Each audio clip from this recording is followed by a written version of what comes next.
Welcome back to another What to Expect for Season 5 type kind of video, people, and we are ever closer to Season 5. As of recording this video, there was a nice little cryptic tweet put out with the snake emoji and whatever, so I think we will definitely get something new very soon. Now, by the time this video goes up, hopefully, whatever that is, will have released, and you can bet I will be covering that here on the channel. But what do I want to talk about in this video?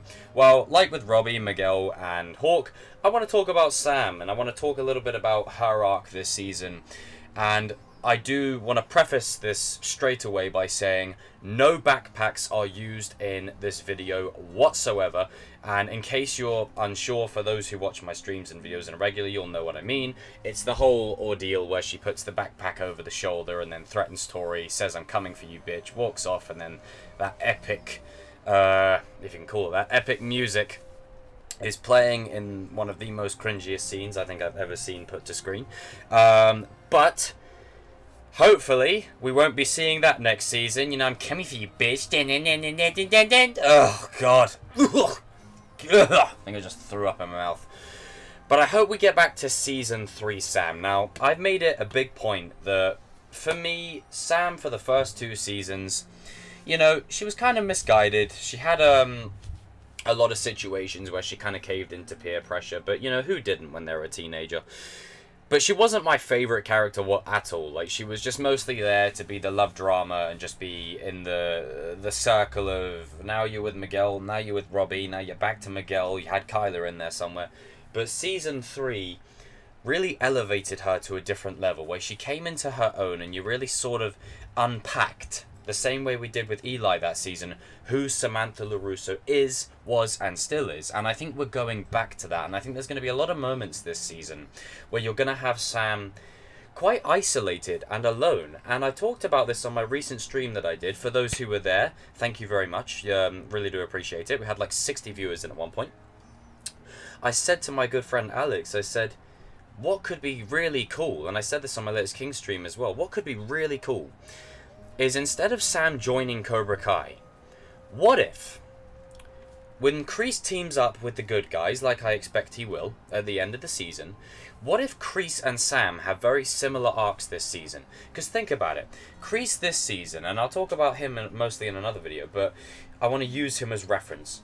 He's going to have a lot of moments of isolation, a lot of moments of introspection, a lot of reflection. He's going to be looking back and on a lot of his past actions and thinking, where did it all go wrong? And then he's going to realize, oh, I caused it. And I'm not saying it's the same thing for Sam, but she will feel the same way. She's going to be kind of isolated, she's going to feel alone, and there might be some resentment there from her to her parents. You know, you're helping Tori, the person who's been tormenting me for God knows how long, and now I'm just supposed to be cool with it. You know, you can't get on with your rival, Dad, but I'm supposed to get on with my rival? Like, what is this? Like, what's the double standard here? But I do feel like there is a moment this season where I think Tori and Sam will bond and connect, and I'm not saying that they'll ever be fully friends, but I think the show is about forgiveness, the show is about redemption, and that's the main theme of the Karate Kid trilogy. That was what Miyagi-Do was all about. If you watched the trilogy instead of saying you watched it, and you actually took in the lessons of Mr. Miyagi and the teachings of Miyagi-Do, the classic Miyagi-Do, it was always the way. Miyagi was always someone who forgives. He was always someone who had his door open for when you wanted to make things right. And I think, you know, that goes over people's heads because we get so, and I'm guilty of this too, we get so focused on the drama of it all that we're like, no, you know, I can't see that happening. We project ourselves onto the character, and we like or dislike characters based on whether we had that person in our life or not. And Cobra Kai is a very grounded show, and as I've always said, all the karate and all the over-the-top corny cheesiness, that's just to cover up how dark and tragic the show actually is. I'll tell you what, if Zack Snyder had directed this, oh my God. Like, you've got abandonment, you've got bullying, you've got so many situations. Like, you've got Tori fending off creepers, you know, they're like 40-year-old men. You know, you've got so many situations in this show that are very real, but it goes right over people's heads because we're so sucked into the drama of, are we team this person, are we team that person? And I've always said that Miguel and Robbie is based more on misunderstanding and jealousy, whereas with Tori and Sam, there is literal bad blood between these two. These two hate each other. Like, I mean hate, like hate. Now, does that mean they can't be friends? You never know. You never know what's down the road. There could be a world where Tori and Sam are kind of mutually cool with each other.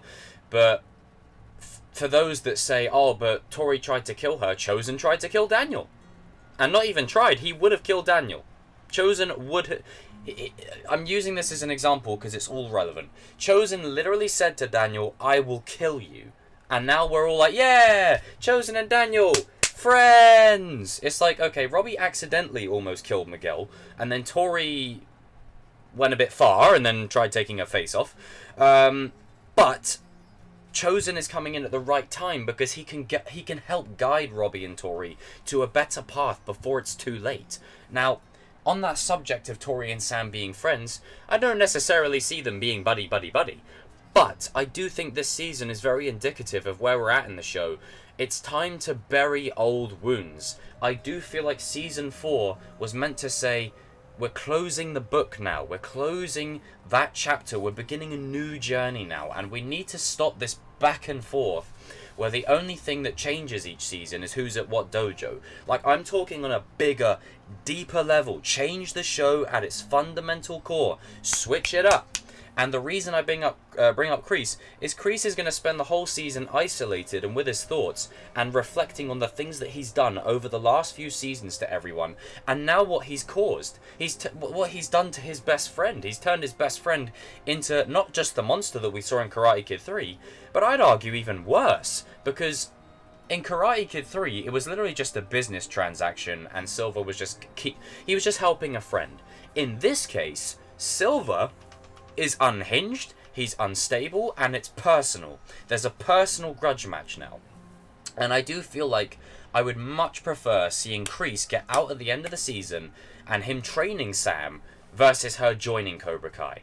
Now, if she is to join Cobra Kai, okay, could be a moment of weakness. Maybe she gets weak, maybe she just goes and gets lessons from whatever. But the thing is, Sam has been quite strong-willed against Cobra Kai since the start of the show.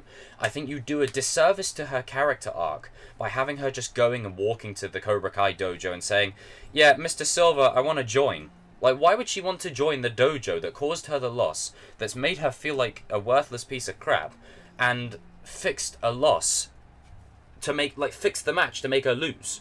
Like, that makes no sense to me. I would rather Kreese trains her in Season 6 or something, and that's your version of her joining Cobra Kai. And also, we already had Robbie join Cobra Kai. Like, do we need to repeat the same thing over and over? Like, you devalue previous material by constantly just going, oh, what if this character did it? It's like, well, no. Like, if we have to...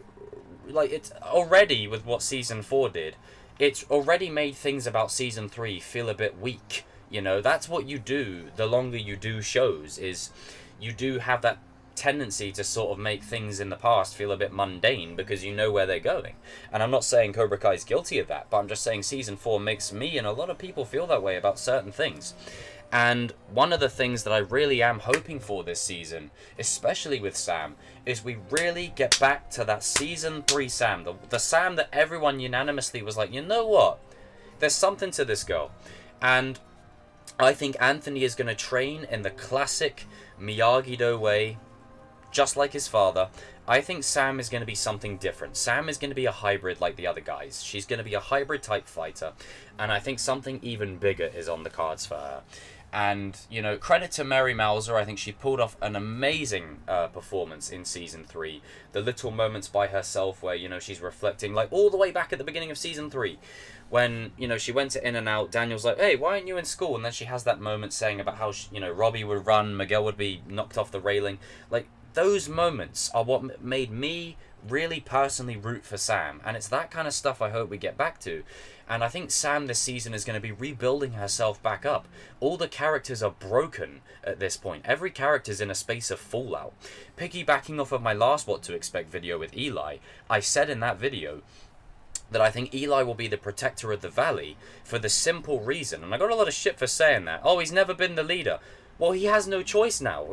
Every other character's broken. Like, Eli's the only one that's riding a high at the moment. He is the only one. Miguel's dealing with his internal conflict, and his heart's not in it anymore. Robbie's in the process of mending his heart and atoning for his mistakes. And Tori, I mean, how worthless must she feel?